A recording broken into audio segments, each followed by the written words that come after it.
quickly going through how we can use a little bit of a balance assist for step-ups in general, particularly the bent hip step-up, which is our more glute-dominant variety. The big problem I see people commonly have with step-ups is they're really unstable, really unbalanced. It leads to hips swinging out all over the place. Don't tend to be able to really execute on it effectively. And a big reason we generally want to do step-ups is to target the glute, and this balance assist can help in a big way.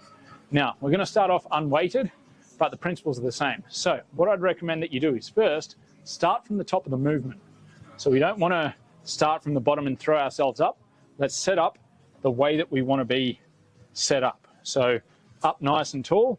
And I recommend that you actually hinge back at the hips a little bit right at the very beginning.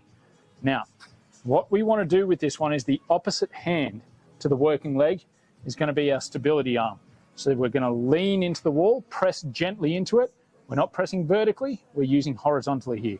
We're going to sink back, touch, and then pulling down through that knee.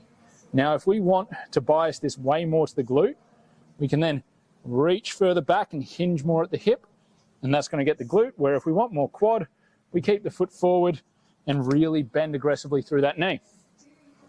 But when it comes to adding weight, what I'd recommend that you do is actually use the same arm to the weight-bearing leg, because that will allow us to use this opposite arm to really control our hip position and posture.